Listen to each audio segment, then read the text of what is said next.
நம்ம ஞானத்தை உணர்ந்து உலக பற்றுதலை நீக்கி உலகில் இன்பமாக செயல்படு அப்படின்னு அவர் சொல்றாரு. வசிஷ்டர் ராமர்கிட்ட ஞானத்தை உணர்ந்து உலக பற்றை நீக்கி. அப்ப ஞானத்தை உணர்ந்தாலே பற்றுதல் போயிடும். பற்றுதல் போனாலே ஞானத்துக்கு உண்டான தகுதி வந்துடும். இன்பமாக செயல்படு அப்படிங்கிறாரு. அப்படின்னா என்ன அர்த்தம்னா, இந்த பற்றுதல் அற்ற நிலையில ஒரு ஏகாந்த ஒரு ஆனந்த நிலை இருக்கும். எப்பயுமே ஒரு ஸ்டெடியான உள்ளுக்குள்ள ஒரு விதமான ஒரு சுபாவத்திலே ஒரு ஆனந்தம் இருக்கும். அதைத்தான் இங்க இன்பமாக செயல்படு அப்படிங்கிறார். அது உன்னுடைய சுதந்திரத்தை, உன்னோட இன்பத்தை எந்த விதத்திலையும் அது தடுக்க முடியாது. இப்ப மனிதர்கள் எல்லாம் அனுபவிக்கிறது மிகவும் கீழாக உள்ளக்கூடிய இன்பம் துன்பத்துக்குள்ளதான் மாட்டி மாறி வரும். இவர் சொல்லக்கூடிய இந்த இன்பம்ங்கிறது எப்பொழுதும் குறையாது, நந்தாமல் எது இருக்கிறதோ அதுக்கு பேர் தான் ஆனந்தம் என்று சொல்வது. சோ அந்த ஆனந்த நிலையில நீ இருந்து செயல்படு. உலகில் ஆசையாலும் வெறுப்பாலும் மூழ்கி விடாதே. விருப்பு வெறுப்பு நீங்கி இன்பம் துன்பம் நீக்கி எல்லா எதிர்பார்ப்புகளையும் வாசனைகளையும் அறவே நீக்கி உலகில் சஞ்சரி. அப்படின்னா என்னது? இன்ப துன்பத்துக்குள்ள மாட்டிக்காத, விருப்பு வெறுப்புக்குள்ள மாட்டிக்காத, எதிர்பார்ப்பு வாசனைகளை மாட்டிக்காத. இப்படி எல்லாம் இல்லாம இந்த உலகத்துல நீ வாழணும். உலகில் சஞ்சரினா என்ன அர்த்தம்? உலகத்துல வாழணும் அப்படிங்கிறார். எங்கேயும் போக சொல்லல.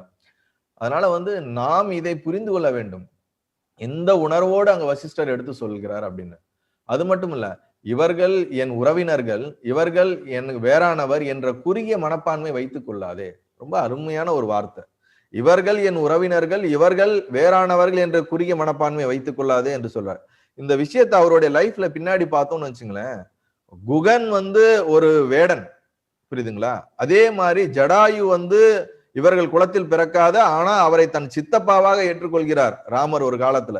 பின்னாடி அவர் அடிபட்டு இருக்கும் போது ஈமச்சடங்கெல்லாம் செய்து தான் என்னோட உறவினரா எடுத்துக்கிறேன்றாரு.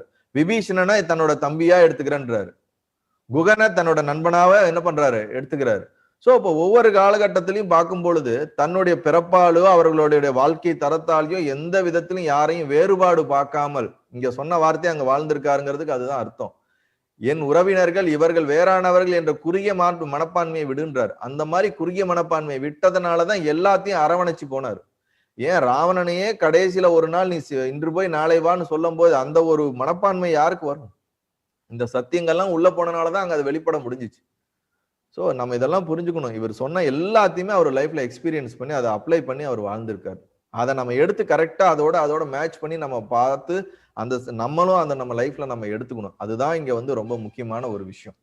சோ இவர்கள் என் உறவினர்கள், இவர்கள் வேறானவர்கள் என்ற குறுகிய மனப்பான்மையை விடு. ஆக்சுவலி பார்த்தோம்னு வச்சுங்களேன், ராமர் காட்டுக்கு அனுப்பிச்சிடுறாங்க. அவர் காட்டுக்கு போய் குகனோட லட்சுமணனோட இருக்கிறார். குகன் தூரத்துல இருந்து பாக்குறான். பரதன் சேனைகளோட தாய்மார்களோட ராமரை தரிசிக்க வர்றாரு. உடனே குகனுக்கு ஒரு கோபம் வந்துருது. எப்படி இவன் வரலாம்?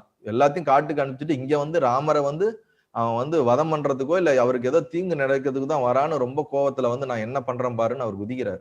உடனே ராமர் சொல்றாரு, அப்படிலாம் நினைக்காத, நீ நினைக்கிறது தப்பு, அப்படி நினைக்காத. கண்டிப்பா அவன் அந்த மாதிரி ஒரு குணாதிசயத்துல கிடையாது. அப்ப யாரு எப்படி எந்த குணாதிசயத்துல இருப்பார்கள் என்ற ஒரு தெளிவான ஒரு புரிதலோட அங்க ராமர் வாழ்ந்தார். புரிஞ்சுக்கணும் நாம இத.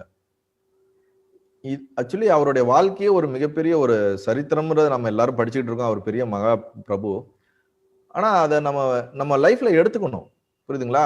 அவர் வாழ்க்கையில எப்படி எல்லாம் பட்டு வாழ்ந்தது எந்தெந்த இடத்துல எல்லாம் சத்தியங்களை வெளிப்படுத்தினார். வாலியை வதம் பண்ணும் போது கூட, நான் எதற்கு உன்னை வதம் பண்ணுகிறேன் அவர் கேட்கும்போது, வாலி கேட்கும்போது சரியான காரணங்களை எடுத்து சொல்லிதான் நாங்க தான் செய்தது தர்மம் என்றதை நிலைநாட்டுகிறார்.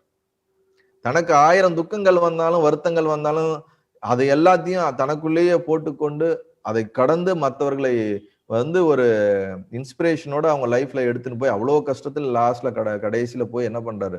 சீதையை மீட்டிட்டு வர்றாரு. மீட்டிட்டு வந்ததுக்கு அப்புறமும் பல கஷ்டம் படுறாரு. அப்ப ஞானிகளா இருந்தா உலகத்துல கஷ்டங்கள்லாம் இல்லாமல்லாம் கிடையாது. இந்த சரீரத்தோட இந்த உலகத்துல வளர்ந்து அந்த சரீரத்துக்கு வெளியில இருந்து வர துக்கங்கள் வந்துட்டு தான் இருக்கும். ஆனால் அதை அவர்கள் துக்கமாக எடுத்துக்கொள்ள மாட்டார்கள், விருப்பமாக எடுத்துக்கொள்ள மாட்டார்கள், வெறுப்பாக எடுத்துக்கொள்ள மாட்டார்கள். இதெல்லாம் ஒரு கடல்ல ஒரு ஆத்துல நீர் போற மாதிரி இது ஒரு ஃப்ளோ ஆஃப் லைஃப் அப்படின்னு அவர்கள் அதை கடந்து சென்று கொண்டே இருப்பார்கள். அந்த மனப்பான்மையை உறுதியா எடுத்துக்கொள்ளணும் நம்ம. அதுதான் இங்க ரொம்ப முக்கியம். நல்லது.